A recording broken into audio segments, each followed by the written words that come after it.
Late spring in Pennsylvania is sometimes hard to predict. April this year was unusually rainy and warm. I usually have to mow the lawn for the first time in early to mid-May, but not this year. At least it's not snowing. Last year at this time we had a snowstorm that dumped 6 inches. I guess having to mow the lawn early is worth the cost of avoiding snow. And with tax season already over, it was great to be outside in the sunshine. My house has an interesting feature. The backyard slopes downward a lot, leading to a small creek and woods behind us. When the house was built, the front of the house was leveled off the road using backfill. This meant a sharp slope about halfway down the side of the house. Thus, the basement, which was completely enclosed in the front, ended up open in the back. This allowed me to install a bifold service door so I could get the lawnmower and other lawn stuff in there, rather than cluttering up the garage. It was one of my favorite features of the house. I finished with the mower and everything fell into place. I'm allergic to grass, so I couldn't wait to go upstairs and take a shower. I was just about to get to the stairs when I heard my wife's voice. I had seen her friend's car when I was cutting the grass in front of the house, so I wasn't surprised to hear voices. But then I heard what was being said, and it made my hand pause as I reached for the doorknob. I should probably start by introducing myself. My name is Robert Crane. I preferred to go by the name Bob, but in high school they started calling me Hogan, in honor of the actor Robert Crane, who played the lead role in Hogan's Heroes. I didn't mind, but the show was taken off the air before I was born and is no longer considered a pop culture reference. I graduated from the University of Pennsylvania with an accounting degree, still bearing the last name Hogan. I earned my CPA degree in minimal time after graduation and now work for a large firm in Philadelphia as a team leader doing audits and the like. It's not the most exciting position, but it pays very well, and I've been able to see the inner workings of many companies. I have a special gift for forensic analytics, building financial trails to investigate things like fraud and money laundering. I'm starting to be seen as an expert and have even been asked to advise the FBI on 2 cases. My wife, Kelly, was double majoring in political science and business with plans to pursue a law degree when we met at the beginning of freshman year. I was sitting waiting for the first day of class when she walked in. Kelly had a tall, slender figure like a ballerina, only with slightly larger breasts. Her long strawberry blonde hair was scattered over her bare shoulders, presenting a beautiful vision. She wore a beautiful sundress with sandals that emphasized her delightful legs, smooth and supple. The mixture of innocence and sexuality was too much. I was seized with instant lust. Unfortunately, Kelly wasn't sitting next to me, nor was she assigned to me in a group project. It took me 4 weeks to approach her and melt the ice. I made a silly joke and she laughed. It wasn't a graceful giggle, but a full-blown laugh. We started talking, and I asked if she wanted to grab coffee after class. "I've been waiting 4 weeks for your question," she replied with a smile. For the last 2 years of college, we were rarely apart. Our parents weren't too pleased, but for our senior year, we moved to live together. But they saw how devoted we were to each other and soon got over it. I didn't see how it could get any better, but it happened. I graduated and immediately got a job at one of the big accounting firms in Philadelphia. I was making stupid money for a recently graduated 22-year-old. Kelly was accepted to the University of Pennsylvania Law School, and we stayed living in our student apartment. My company offered to pay for my MBA, so I took classes too. I rode SEPTA to work every day, so I didn't need a car, and that kept costs down. 3 years later, Kelly graduated, and I proposed to her during a celebratory dinner at Morton's Steakhouse in Rittenhouse Square. 6 months later, we were married. Kelly got a job as a deputy district attorney in the Bucks County Prosecutor's Office, which is north of Philadelphia. We decided to buy a house in Doylestown, which was the county seat and where the courthouse was located. The regional railroad line ended there, so I was able to take the train to work every day. It was an 80-minute drive one way, but it was better than taking the Schuylkill Expressway, aka the Schuylkill Expressway, or I-95. Kelly and her mother found a house. It was a great starter home with 3 bedrooms. One of the bedrooms was set up as an office with 2 desks. I would work from home occasionally, and Kelly needed her own space for legal work. Another bedroom would be a guest room, and of course the last room was the master bedroom. Plus, it was close to her parents' house. Kelly convinced me that it would be a built-in nanny when we had kids. I was an only child and had always wanted siblings. Kelly and I had discussed kids back in freshman year and decided to wait until Kelly was settled in her career before we started trying. But now we had reached that point, and 2 nights ago we agreed to stop taking Kelly's birth control and start trying for a baby. I was happier than I had ever been before. And then what I heard made my hand linger on the doorknob. "Hogan and I have decided it's time for me to get pregnant," excitedly announced Kelly. This excited her friend Olivia Watkins. Both women made the same high-pitched sound that made me think of whales accidentally beaching themselves on the Jersey Shore and trying to reach them. Standing on the stairs, I grinned at their excitement, which matched my own at becoming a father. I reached for the pen again when I heard a question that wiped the smirk off my face and the happiness out of myself. "That's wonderful, Kel," said Olivia. "But what are you going to do about Paul?" "Paul." "Shh," Kelly pulled her friend against her. "Hogan's outside mowing the lawn." There was a pause, and I saw her looking around, waiting for me to appear. Then she spoke again. "I'd already told Paul I was ending the affair. He was fine with it. With Grossman stepping down from his Senate seat, Paul thinks he has a real chance. Getting caught having an affair with a married staffer would be very ugly." So simple. 3 sentences shattered my world. Paul Evans was Kelly's boss in the DA's office. He was a widower in his early 40s. His wife Anne had died of breast cancer, leaving him a single father to their daughter Barbara. Paul was a real political animal, and Kelly enjoyed telling me stories about his maneuverings in his party to run for higher office. I guess I just found out how my wife had access to all this underground information. "Really?" said Olivia. "Just going cold turkey? You've been hot and heavy for 6 months, and you're just going to give up on a muffin stud?" The teasing doubt in her voice made me want to rip Olivia's head off. She was a classmate at Penn, and I knew her before Kelly. I knew Kelly and Olivia were best friends now, but I always assumed she was my friend too. Guess I was wrong. "Stop it!" Kelly protested, giggling. "You're so bad." "Paul is a wonderful lover, but it was just rude to play with him. I love Hogan, but Paul just took me and used me however he wanted. There was no love in it, just raw sex and power. Now that Bob and I are going to have a baby, I don't want to take any chances. I love Hogan, and I will be a good and faithful mother." How many more cliches are we going to breed here? I wondered. All that's left is to get home, find an unfamiliar car in the driveway, and find them having sex in my bed, and it will be complete. I wanted to run into the room and scream. I wanted to trash the room, but my muscles were restrained by paralysis. I was so stunned that I couldn't move. My heart was pounding in my ears. "So, cold turkey?" asked Olivia. Kelly giggled again. "Well, not really," she admitted. "I have a conference with Paul in Pittsburgh next week. We'll have our goodbye sex there. I'll miss the sex, but Hogan and the baby are more important." I couldn't take it anymore, but I didn't know what to do. I love Kelly, but it was killing me. At that point, I started looking into the business. I needed to step back and think. I needed to plan. I started stomping up the steps as if I were climbing a ladder. Then I opened the door and walked into the kitchen. Kelly and Olivia were sitting there with cups of tea in front of them. Was that a hint of guilt I saw on Kelly's face? "Honey, are you okay?" she asked in a concerned voice. I realized that tears were streaming down my cheeks. "Allergies," I hummed. "It's going to be a bad spring." "Well, go upstairs and take a shower. Just drop those clothes by the bathroom and I'll wash them right away so they don't contaminate your closet. I bought you a new pack of Claritin D last week that's in the medicine cabinet." "Thanks," I managed to say, heading for the stairs. I needed time to think.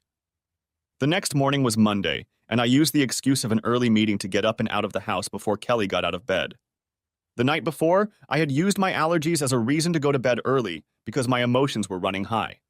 Sitting on the train, I thought again about what I had heard.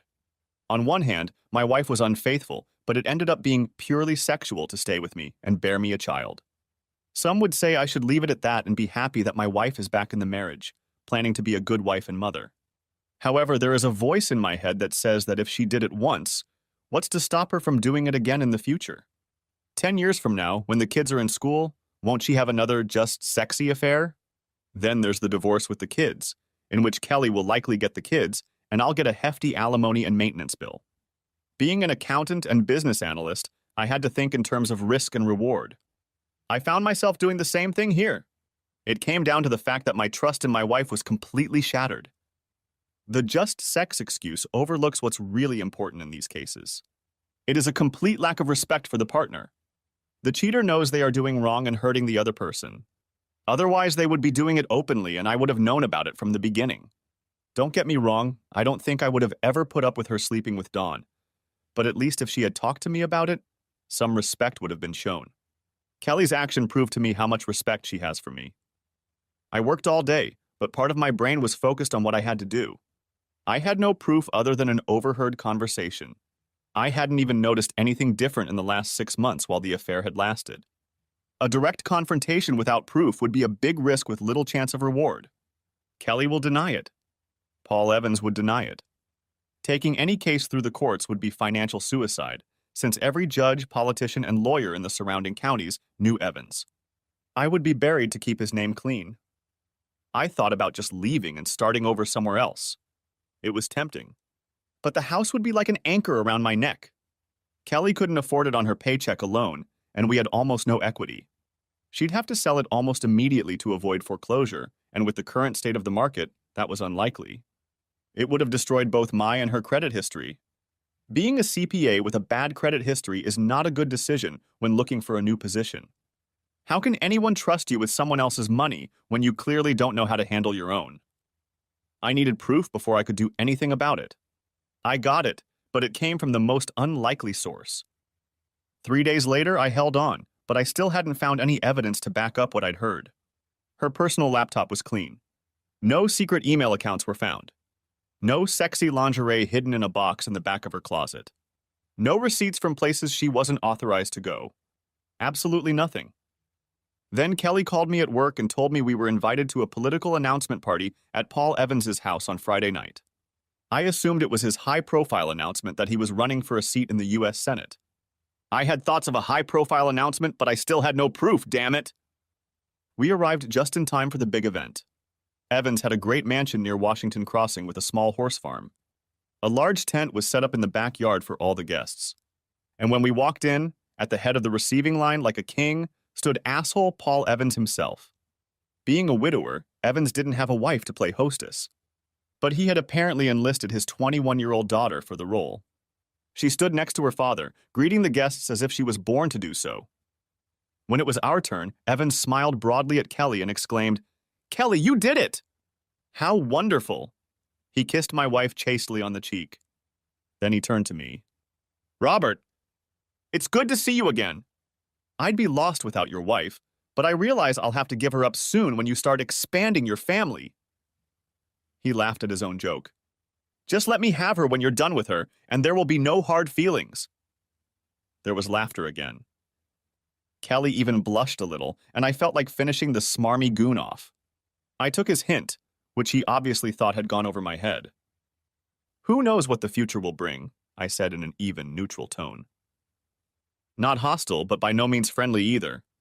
It was the same way I'd reported the results of the audit. Evans blushed slightly, and Kelly elbowed me and muttered something about rudeness. Evans moved smoothly on to the next guest, leaving us alone with his daughter. Kelly was an incredibly attractive woman, but Barbara Evans was a vision. Even in my inner anger, I noticed it. Her dark red hair and brilliant smile made me think of a young Maureen O'Hara. If Kelly looked like a busty ballerina, Barbara looked like she belonged on a pin-up swimsuit calendar next to Kate Upton. She had that combination of good looks, healthy figure, hair and skin that photographers dreamed of, and that so often had to be photoshopped to achieve. Paul Evans had the perfect triple threat political family. He seemed like the perfect wise statesman and family man. Losing his wife to cancer provided him with the perfect wife. She was idolized, and any rival attacking her was ready for career suicide. Barbara was a princess, a prom queen, a Penn State graduate majoring in business and law, a former gymnast, and now a member of the Penn State cheerleading squad. According to Kelly's rumor, Barbara planned to try out for the Eagles cheerleading squad at the next open competition, as she had just turned 21. With a late wife and a smart, beautiful, photogenic daughter, the press will love him on the campaign trail. "Robert," said Barbara excitedly, hugging me tightly. It wasn't a polite hug at a party. It was a full body squeeze. Parts of her body pressed against me with great pleasure. "You look great. No wonder Kelly has been hiding you. You never come to any of our parties." You shouldn't be working so hard. It's not healthy. Somehow she said it all in one breath. In less than a second, my mood went from furious to completely shocked. I made a few polite remarks about how beautiful she looked and was about to leave when it suddenly hit me. First of all, Barbara never said hello to Kelly. And second, what kind of parties? Kelly didn't give me a chance to ask, as she herself rushed over to greet the young woman. Then we had no choice but to give way to the next guests in line. As Kelly and I went to socialize, I wondered what Barbara knew. After buying my wife a drink, I asked, "What kind of parties was Barbara talking about?" Kelly only smiled and snorted contemptuously. She was just teasing, the little prankster. Paul sometimes holds team meetings and strategy sessions here. He says he thinks better with a drink in his hand, and at the bar, you never know who might be in the next booth. She's been home a few times when we've met here. Don't tell anyone, but Paul let her drink at home before she was 21. Well, I figured it out. The bastard had sex with my wife right at his house under the guise of team meetings. They could even be real meetings, where Kelly was the last one to leave. Or maybe she left first and came back after everyone else left. That wouldn't allow the legal team to speculate about why Kelly always stayed behind to help the boss clean up the mess. With a dead wife and daughter away at college, he didn't need to find a secluded hotel room. Hence, no record of their meeting. "So, Barbara attends your team meetings?" I asked. Kelly waved the question away. "No, she's been home a few times when classes were canceled. She's just teasing her dad about throwing parties during work hours." She tugged on my arm. "Come on, honey, let's go treat your fiancé." For the next hour, Kelly didn't take a step away from me. We talked to a few of her coworkers, and some of them talked about our plans to have a baby and how sorry they would be to lose Kelly for a while, but how happy they were for Kelly and me. Honestly, I was a little embarrassed. Why did all these people know about our plans? An hour later, Paul Evans called everyone to attention. His daughter stood next to him and smiled. He started by thanking everyone for coming and then began by announcing his big campaign. Everyone was expecting it, but was still excited. I noticed the publisher of the local newspaper and one of his reporters taking notes. I'm sure there will be a lot written about it in tomorrow's paper. I won't bore you with the details of the party. It would have been an enjoyable time if my heart had not been shattered and my brain had not been working at maximum capacity thinking how to prove it all. About 90 minutes after the grand announcement, Margaret Williamson, the first assistant district attorney, came in and said Paul wanted to meet with his staff. Paul was an elected official, and Margaret was a senior staffer who actually ran the office. Das could come and go every 4 years, but Margaret was a constant. A very tough woman, but at the same time respected in the legal community for her honesty and integrity. An older female lawyer was a big part of the reason Kelly took the position. I liked her a lot. Margaret had been married for over 30 years to an electrician who had kept her in college and now owned a pretty good electrical selection company.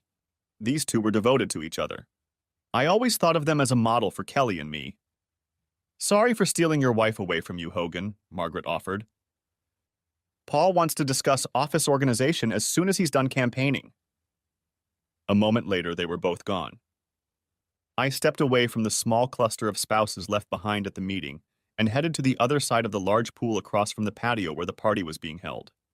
There was a wicker swing chair hanging from chains. It was in the shade, so people could see me if they looked closely, but I wouldn't be conspicuous. In other words, it was the perfect place for me to gather my thoughts. I had been sitting for less than 5 minutes when a voice invaded my solitude. "So this is where you're hiding," the voice purred. I looked up as Barbara lowered herself onto the wicker swing next to me. She had arranged herself so that she was sitting facing me without saying a word. Her little black dress skimmed her tanned thighs, clinging to her body, hinting at what was underneath but revealing nothing. Seductive yet innocent at the same time. It spoke volumes about my state of mind that I noted it almost academically. "You look like a man with the weight of the world on his shoulders," she commented. I didn't really feel like talking about this with the daughter of my wife's lover, no matter how sexy she was. "We've been very busy at the office. There are a lot of inspections going on," I said to end the conversation. "Really?"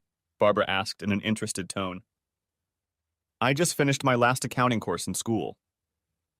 We talked for several classes about the application of forensic accounting to law enforcement. I found it very fascinating. Even in my grief, it surprised me. "Really?" I asked in an incredulous tone. Well, it's not sexy or anything, but it's really detective work to pick out all the right pieces of information from tons of other facts and put them together to get a clear picture.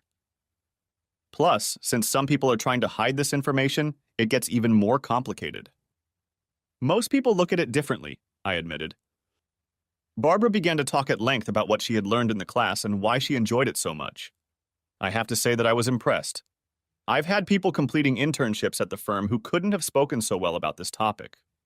Focusing on her words helped me dismiss both her looks and, more importantly, the rage boiling inside me. I felt myself sinking into my role as a mentor. It helped me take my mind off the emotional turmoil a bit. "You really enjoyed the class," I remarked. "You seem to have learned the topic very well." Barbara blushed at my praise. For a moment, I saw a sweet girl who was genuinely touched by my praise. I was actually thinking about joining the FBI when I graduated high school.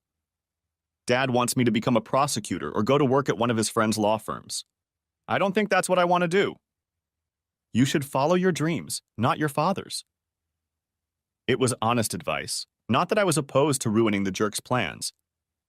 I've done a little work with the FBI when audits turned up something criminal. Sharp people. Before Barbara could answer, Kelly stepped out of the shadows. "That's where you disappeared to." "You didn't do anything inappropriate?" she asked in a teasing tone. Barbara turned to face my wife and smiled radiantly. "We were just talking about Bob's job. We were just discussing it in class. I wanted to get an expert's opinion." "Well, Hogan is him," Kelly said in a proud tone. I looked at one of his audit reports where an employee was embezzling money using his boss's login. Hogan caught on that some of the transfers were happening when the guy was on a business trip, but the login was from the corporate office. Most of us would have stopped when we recognized the boss. Hogan kept digging. I could have gotten a conviction against that employee the first day out of law school. Hogan left the prosecutor's office no chance of success. Kelly looked at me with pride on her face as she told this little story. It embarrassed the hell out of me. How could she be proud of me and claim to love me while she was in a 6-month relationship with her damn boss? A shadow of my confusion must have flashed across my face because Kelly asked, "What's wrong, honey?" "Nothing," I said. "Just thinking about the problem." "Well, that's enough." "It's a party," said Kelly admonishingly. She struggled to catch her breath and said, "Hogan, you'll never be able to guess the opportunity that's come my way.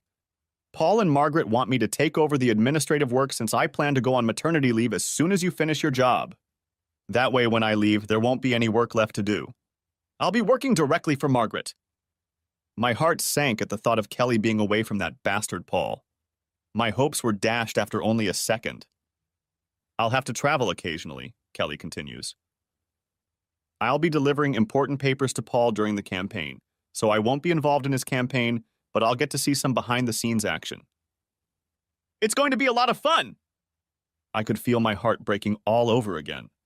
I know I've heard Kelly say she plans to end the affair so we can have a baby, but I can easily imagine her rekindling the affair in anticipation of campaign contributions.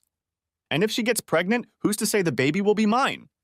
The sex is about my height and color. Without a DNA test, that would be very difficult to determine. My anger started to rise, but I held it back. Now was not the time. Barbara started talking to Kelly about her new position and the campaign. Soon they were engrossed in their conversation and I was forgotten. I took this opportunity to pull myself together. After tonight, I would start planning. I needed some way to counter Paul's political power, but honestly, I had no idea how to do it. The answer came to my office 2 days later. "Your appointment is at 4 o'clock, my receptionist called out through the open door. We are no longer allowed to call them receptionists. I looked at my Outlook calendar and didn't see anything booked. Before I could answer, she walked in, Barbara Evans. "Hi, Hogan," she called out as she entered the house. Her long, dark red hair flowed over her shoulders. She was wearing a light sundress, showing off her gorgeous legs and sandals with straps that encircled her legs almost to her knees. Her breasts were modestly covered, no cleavage was visible, but the material pressed against her chest, suggestive. 2 thin straps supported the dress, leaving her arms exposed. I was at a loss for words as I watched her enter. "I hope you don't mind," Barbara began. She closed my office door behind her. I told Mary we had an appointment to discuss my career and how Kelly works for my father. I politely rose from my chair. I'm glad to see you. I was just working on some reports. I gestured for her to take one of the chairs in front of my desk. When she was seated, I sat down. What did you want to talk about? The happy face suddenly disappeared from Barbara's face. I think you know, Bob. I saw it in your face when you were talking to my bastard father. I'm so sorry he destroyed such a good guy. I was stunned. It wasn't what I expected. What are you talking about? I asked cautiously. Barbara grimaced. The fact that the asshole known as my father is having an affair with your wife. I leaned back in my chair at the fact that it was said so bluntly. Did you just find out? Asked Barbara softly. I nodded. I'm sorry. How? When did you find out? I asked. About 3 months ago, Barbara admitted. I don't know when it started, but I found out about it in February. One Friday I went home early and they were having one of their meetings at our house. I had a late lunch with a high school friend, so I just ran in there to drop off my stuff, say hello and leave. Dad asked when I would be home and I said after dinner. It turned out my friend was sick and couldn't make it. I grabbed a bite to eat and went home. I saw my dad and Kelly having sex in our hot tub. I took pictures of them and even made them run naked into the house. There was a foot of snow on the ground. You took pictures of your father having sex? I asked in shock. I also wondered if I could get copies of the pictures. That would be very helpful in the divorce. As if reading my mind, Barbara reached into her bag, pulled out a large envelope and placed it on my desk. Here are pictures of that day and a few others. She paused and grinned. Dad installed a security system in the house. Everything is locked from the outside and there are cameras in several rooms. If you know the website and have a key fob and password, you can get into the house from almost anywhere. There's a thumb drive with videos on it. I was shocked by it. Paul's daughter was handing me everything I would need to divorce and destroy her father. Why? I asked. The sad expression on Barbara's face was replaced by anger. Because, she said in a low voice. I hate that bastard more than you ever could. I answered nothing but waited. After a moment, she spoke. Dad met Mom when she was in college. He was an aspiring attorney assigned to the sex crimes unit in Philadelphia.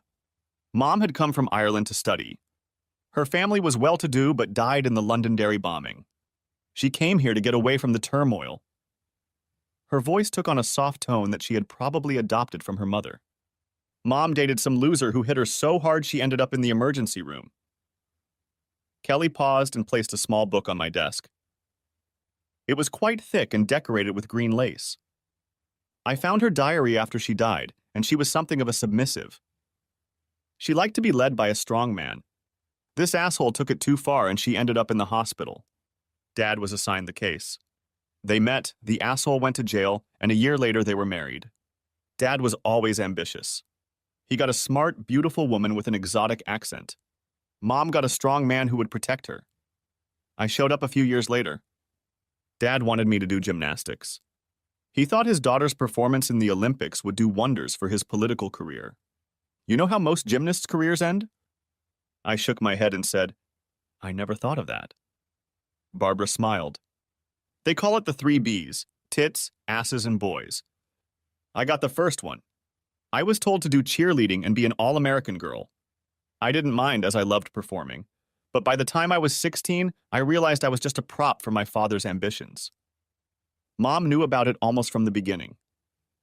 Dad had been having affairs almost from the moment they were married.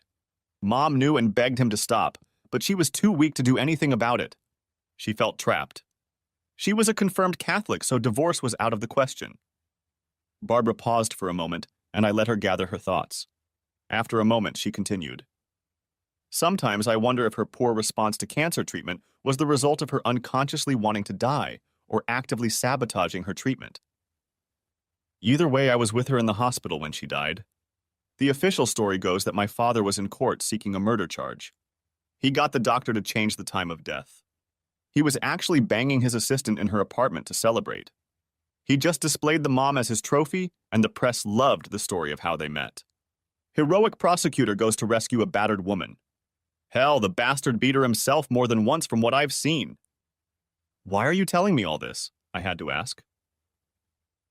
Because you don't deserve it, Hogan. My father, he's not a very nice man. After my mom died, he hid his affairs until I left for college. Then he started having meetings at the house. And they aren't just for his work. He also holds meetings for some of the charity groups he's involved in. I know for a fact that he sleeps with 2 other women from these groups. One of the poor women actually thinks it's true love and is going to leave her husband. Kelly thinks so? I asked. I knew I'd heard, but I was still curious. Barbara shook her head and replied, No, she seems to think it's just fun. They say power is the ultimate aphrodisiac. Kelly seems to be proof of that. I heard her talking to Daddy about some senator they were meeting and how excited she was when she got back to Doylestown. I flinched at such a rude remark. I even remembered that day. I had come home to a wild woman, and it had been one of the best nights of sex of my life. The cherished memory was now tainted because I knew my wife probably wasn't even thinking about me at that moment. So what do you want? I asked. To her credit, Barbara looked me straight in the eye as she answered. I want you to dissolve your marriage to that cheater. I want my father's career ruined to the point where he'll never be elected dog catcher in a town full of cats. I thought about just sending my stuff to the papers or even the other side, but he has too many friends. I think together we can make them pay. Won't it be harder for you to finish school? She shook her red hair again. No, my mom left me her inheritance as a trust fund. I haven't touched it, but if I needed to, I could pay for the rest of my tuition and my MBA, and I'd have a pretty good margin left. If your mom had so much money, why didn't she take you and leave? She could have gone to Ireland wherever your father got to. Barbara wrinkled her nose. As I said, she was raised Irish Catholic. She was taught that divorce was not an option. No matter what happened, Mom held on to her faith to the very end. That's the only thing that makes me think her death was unconscious rather than intentional, since they also consider suicide to be the unpardonable sin. I have to admit I couldn't see anything but the truth in Barbara. She'd said she wanted to destroy her father's career, and my having that information didn't bode well for his ambitions. I couldn't imagine that this could be some kind of trap. If Kelly and Paul wanted to wipe me off the face of the earth, they could do it openly in court. That kind of despicable shit was only appropriate if they were desperate. Like me. A plan began to form in my head. I would need Barbara's help with a few things. It would show me how determined she was to destroy her father. Okay, I agreed. But I don't want to destroy him by releasing those pictures or even calling his name in the divorce. Barbara looked at me in surprise. Why not? She demanded. Her face flushed with passion, and she took a breath to start some kind of speech. I stopped her with a raised hand. I didn't say we wouldn't destroy him, but I don't want to deal with bad press in the form of a cuckolded husband in a political scandal. Instead, I want to destroy what he spent his entire life trying to accomplish. Destroy his power and influence, and I can have a quiet and peaceful divorce that no one will worry about. Barbara looked at me with shock on her face. After a moment, a sly smile appeared on her face. What do you want from me? I smirked. I'm going to do what I do best. Get me his financial records, personal and campaign. They got Capone thanks to tax evasion. Having gotten to know your father, I have no doubt I can find something. And if you don't... What? She asked. I smiled. I can cook some. Over the next 3 days, Barbara and I kept busy. She installed a keystroke logger on my father's personal laptop and home computer.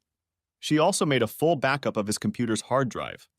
We customized their security system so that it would upload the recordings to a cloud space that I know of, which was physically located overseas. How nice of the asshole to bug his own house! For my part, I didn't tap Kelly's cell phone. Thanks to Barbara's evidence, I didn't need anything else.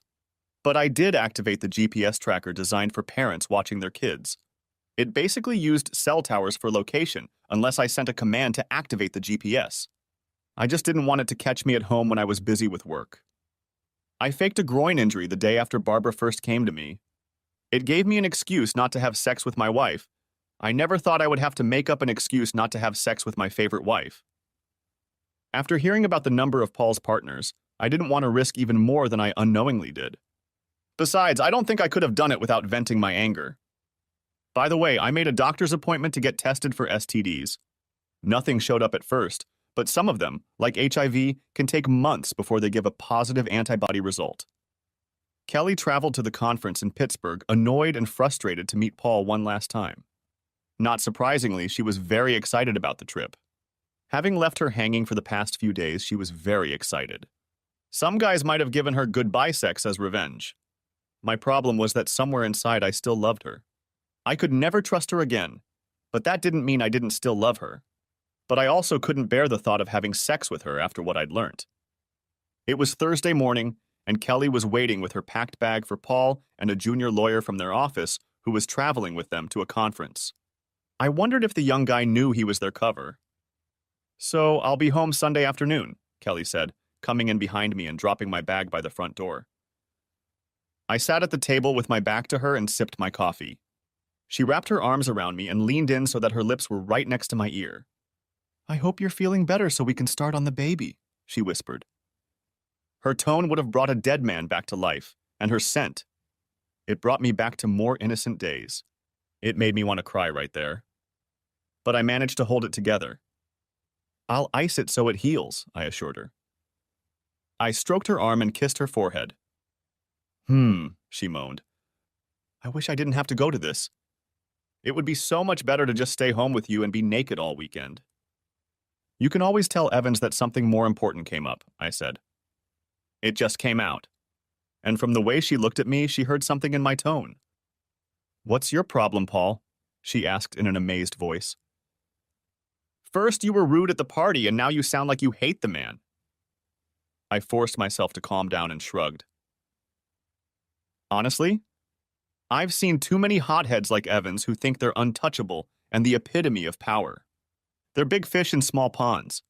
They sell the illusion of power and get people to buy into it. Like that mayor in South Carolina last year. Big powerful. Guy embezzled the city's money by sleeping with 3 married women. Now he's serving 10 years in federal prison, and they're all divorced and publicly humiliated. I have the same feeling about Evans. If he makes it to DC, he'll be banging uncomprehending interns within a week. But eventually his wheels fall off. And his shit's gonna splatter all over the place when it does." Kelly stared at me in shock. She'd heard me rant about those creeps before, but she'd never connected Evans to them before. I probably should have kept my mouth shut, but it felt good to let it out. And even though the marriage was over, I also felt it was only fair to warn Kelly. I still loved her, even if I would never trust her again. "Hogan, that's a terrible thing to say about Paul," protested Kelly. "He's a good man who has done a lot for the people of this county." "He's not like that." I heard an almost pleading tone in her denial. In a timing that could not have been foreseen, we heard the sound of a car horn coming from the house. Paul had arrived. Kelly sighed disappointedly. She gave me a glance that quickly flashed with regret and almost fear. "I'll be home in 4 days," Kelly said in a conciliatory tone. "Then we can talk about it. But be ready, love. We need to have a baby." She then wrapped her arms around me and kissed me passionately. I returned the kiss just as fervently. "Have a good week," she exhaled. "I love you." "I love you too," I replied. She picked up her bag and opened the front door. "Bye, darling," she called over her shoulder. "Goodbye, Kelly," I said. Then I closed the door. 30 minutes later, I left on the train for the city. Barbara and I had an appointment at the FBI. Turns out I didn't have to manufacture any evidence. I would rate Paul Evans's embezzlement skills as moderately intelligent. Barbara and I met at her off-campus apartment to go through the documents she pulled from his computer. Pretty standard procedure. By my calculations, he had about $2 million stashed away in an offshore account. At least that's how much he transferred into it, but I can't be sure it's still there because those records weren't included. Most of this money came from various small donors who wouldn't raise suspicion with the IRS.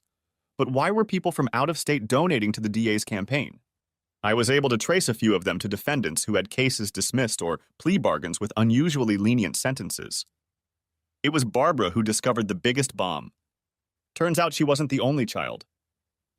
Evans had knocked up 2 other women during this time. One of them was born 3 years before his wife died. The mother was one of his employees at the time. The third child was born 8 months after his wife's death to an 18-year-old female volunteer at the hospital where his wife was treated.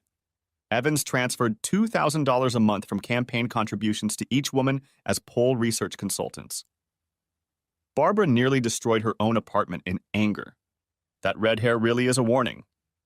By the time Kelly and Paul left, we had already figured everything out in Paul's notes. There were still questions, but we didn't have enough resources to get to the information. So I wrote down all the findings and set up a meeting with a senior FBI agent I worked with in the Philadelphia office. Barbara came in to tell him the story we had come up with. Barbara testified that after taking a forensic accounting course, she wanted to look at the actual records. She decided to look at her father's records out of innocent curiosity. When she noticed some oddities, she called me because my wife had worked for her father and knew of my experience. Gary was a seasoned professional. He knew there was more behind it, but we dropped a gift-wrapped present in his lap and he didn't push it. A dirty prosecutor in his own backyard? A dirty prosecutor who just launched a campaign for the U.S. Senate? This career-making case felt like manna from heaven.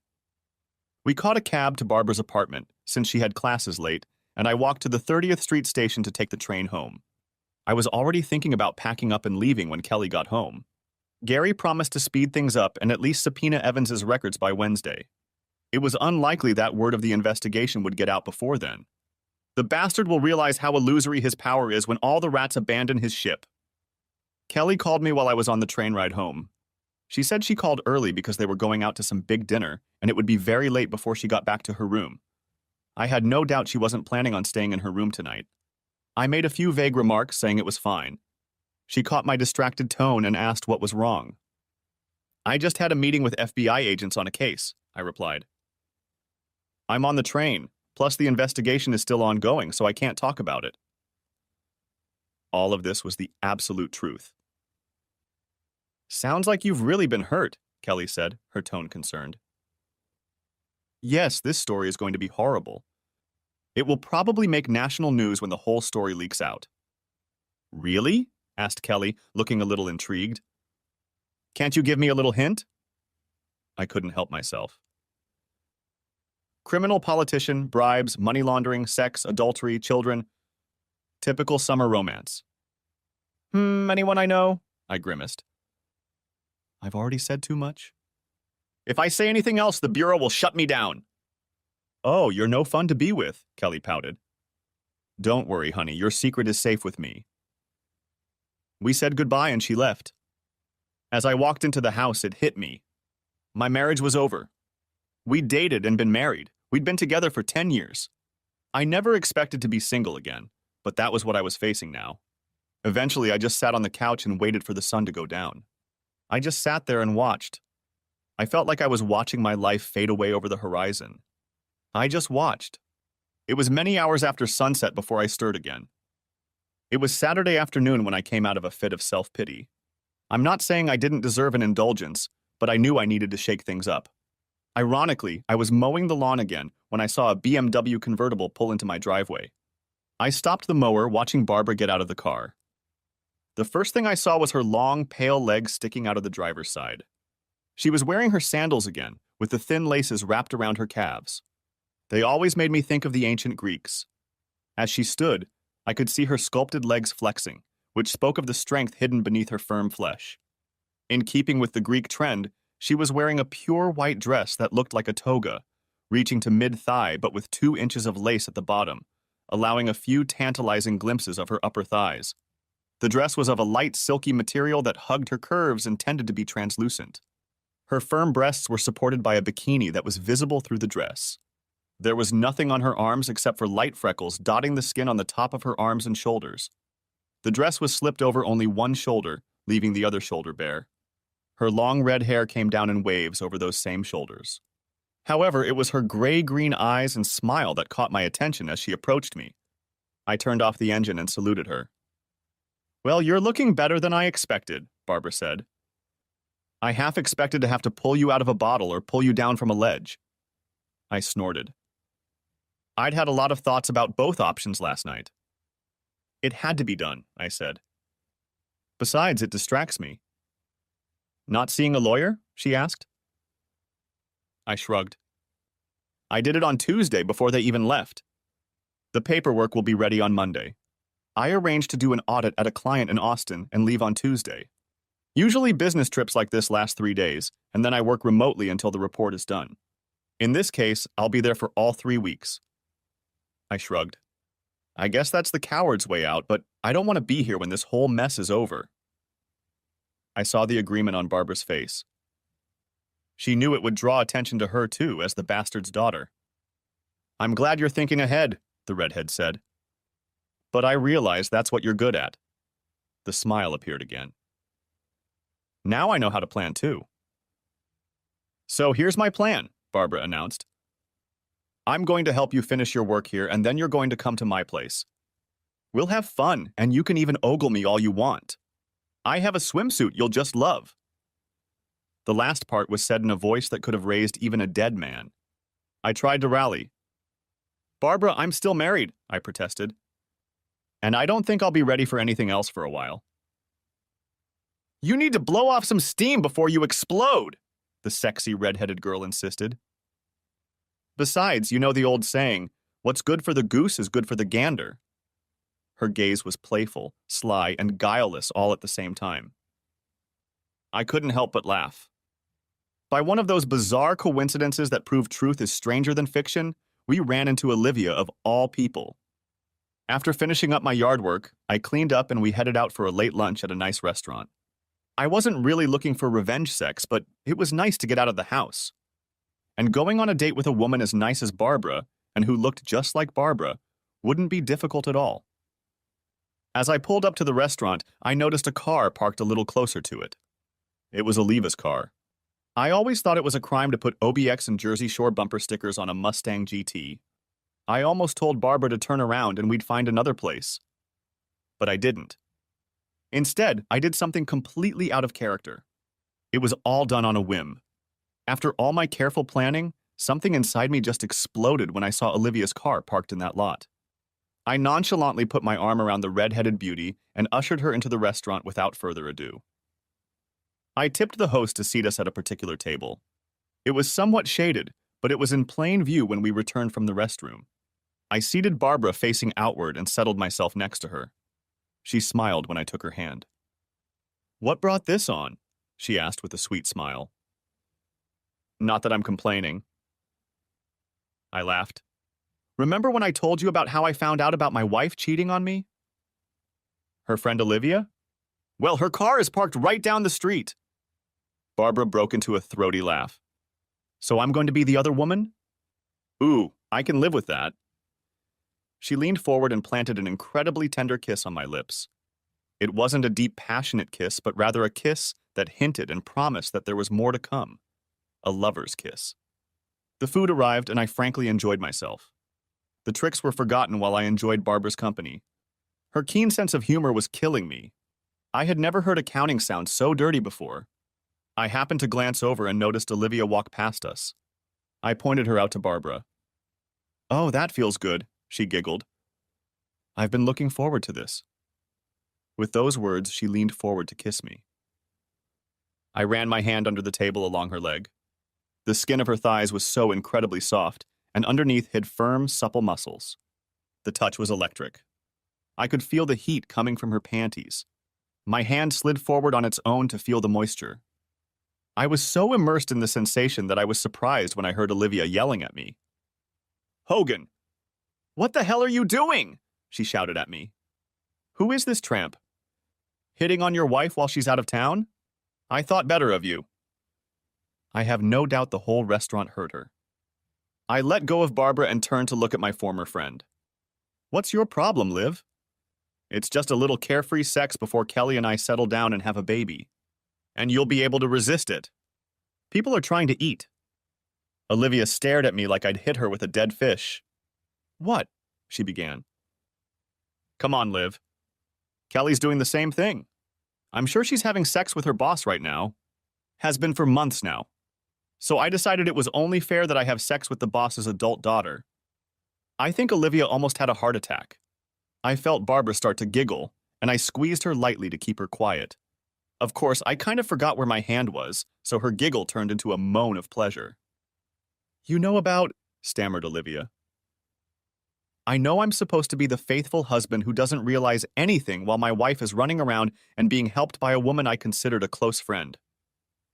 Olivia wrinkled at the contempt in my voice. I know Kelly wanted one last taste of weirdness before having a baby. Kind of like that last fling before the wedding. If that was okay for her, what's your problem with me? I had no information that Kelly had any affairs before Paul's asshole, but as the saying goes, once a cheater, always a cheater. I just took note of my suspicion and wondered if Liv would get off balance to confirm it. She was. You know about that too? She sighed.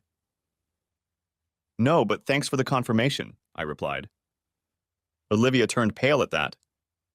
Go away, Olivia, I said. She turned and disappeared behind the table. A few minutes later, we heard a noise. It was Olivia leaving the restaurant. Well, it was fun while it lasted, Barbara said with a slight chuckle. I really wish she'd been there longer. Her smile made me blush. You know she's probably on the phone with your wife right now, she added. Probably, I agreed. I'm giving her 5 minutes before my phone goes off. However, if she leaves right now, it will be 5 hours to get home from Pittsburgh. That would give us time for dessert and give me enough time to get home and pack. Too bad I won't get to see you in a bikini like you promised. Barbara laughed again. Oh, I guess we can do this another time. She reached up to grab my shirt and pull me closer. You know my semester ends in a week and a half, she whispered in my ear. I've always wanted to see Austin. I barely caught her words before her tongue slipped into my ear. Epilogue. Yeah, that's really the shit hitting the fan. Kelly started calling me 10 minutes after Olivia left the restaurant. I listened to a few of her messages and she was furious that he cheated on her. It almost made me laugh. After an hour of her messages and texts, I blocked her number. I knew she would eventually just call from another phone, but she was driving back from Pittsburgh, so she couldn't just ask to borrow someone's phone on the turnpike. I went home and packed up all my personal belongings, not just the ones for the trip to Austin. I had time. 4 hours after meeting Olivia, I was driving away from my house, probably for the last time. I checked into a hotel near the Philadelphia airport, depositing most of my belongings in a storage unit until I could find a place to stay. I talked to Barbara a few times on the phone. She had gone to a friend's house, as her father was now leaving furious messages on her phone. I rescheduled my flight to Austin for the day and left Monday morning. Kelly had managed to call my phone several times from other numbers. Now it was tearful rants about how I could do this to her, why I ruined her career, etc. etc. etc. Apparently, Olivia's initial outcry got a lot of people's attention. Then someone posted a pretty accurate account on their blog and called Barbara and I players. My comment about Kelly banging Paul was also posted along with the fact that they were together in Pittsburgh over the weekend. This caused quite a stir in county political circles and at the courthouse. For the rest of the week, I avoided most news from Philadelphia. It wasn't until Friday that I received an email that told me what was going on in Doylestown. Surprisingly, it was from Margaret, a senior manager in the DA's office. The elderly attorney was apologizing for everything that had happened. She knew that Paul had been seeing 2 women outside the office, but knew nothing about Kelly's involvement. She also welcomed the fact that I retaliated by using the law against the attorney. According to Margaret, that week in DA Buck's office was eventful. On Monday morning, Paul was in the office trying to deal with the fallout and denying any inappropriate behavior on his part. It's just my daughter rebelling under the influence of a cheating husband, is how he tried to present the story. On Tuesday, Kelly was served with divorce papers on grounds of adultery. Included in the envelope were photos, DVDs, and a letter from me. At Kelly's scream of horror as she read my note, Margaret and 2 others ran into the office. Kelly collapsed in her chair in shock, and Margaret noticed the pictures scattered across the desk. My letter informed Kelly that I wasn't having an affair, but hoped that she now had an idea of how I felt about her and this jerk. I told her I couldn't be married to someone I didn't trust, especially now that I found out she had cheated before. There wasn't much to do at the DA's office on Tuesday. The next day, Margaret was in Paul's office for a meeting when 4 men in suits suddenly walked in. Paul was yelling at them for interrupting an important meeting when one of the men informed Paul that he had been arrested. He was in complete shock as they handcuffed him and led him out of the office, she said. They walked him right through the front door of the courthouse and let reporters through, who were somehow alerted. I owe Gary a few beers for that one. At the end of the letter, Margaret apologized for allowing them to behave in her office. She also asked me to let her know if I needed anything, as I did not deserve this behavior. I'm sure part of her letter had to do with damage control, but mostly I think Margaret was the moral and professional person I always thought she was. Now all my plans for a quiet divorce had gone to hell because of my own stupid, impulsive antics with Olivia at that restaurant. Philadelphia news outlets quickly learned of Paul's arrest and the charges against him. As I told Kelly, the story had all the makings of a summer romance: sex, betrayal, revenge, and too much angst. News outlets loved it, and it was quickly picked up by hungry 24-hour news services. I avoided the worst of it as I was out of town, and they couldn't track me down as I had booked a second hotel room 10 miles away from the one on my itinerary at work. I did check in there, however, and the reporters camped around it trying to catch me. I saw on TV that they were camped out in front of my house. Kelly didn't come out, and they only managed to film my relatives going in and out of the house. Barbara had it the worst, for she was the daughter who turned in her own father. She still had to go to classes and take exams, so for the first few days it was fairly easy for the press to find her. Then the school kicked the reporters off campus because they were disturbing the students. It also helped that 2 women who had children with Paul claimed their own 15 minutes of fame. After wrapping up the last issue, Barbara slipped off campus and headed for the airport. The media was disappointed, but not too surprised when she didn't show up for the graduation ceremony. After a while, the story moved into the secondary news category and stayed there. It heated up when Paul's trial began, but he pleaded guilty to several charges, resulting in a 20-year guest appearance with the federal government. Fortunately, his guilty plea resulted in Barbara and I not being called to testify. And then it all disappeared off their radar, taking Barbara, Kelly, and me with it. Oddly enough, after all the publicity, my divorce went quickly and smoothly. Kelly signed the papers 4 days after receiving them. I received a letter apologizing for what she had done to me and to us. Returning from Pittsburgh, she swore in a rage that she would never forgive me for cheating on her. When she found out that she was really the only one who had cheated, she realized how hypocritical she had been. She accepted my offer of a 50-50th split and asked that at some point, when things weren't so rough, I agree to meet with her so she could apologize in person. She ended by saying that she would always love me and wished me well. I later learned from her mother that she had quit her job and moved to the Midwest to live with her aunt. Catching Paul did wonders for my career. In the press, the FBI gave me full credit for analyzing Paul's records.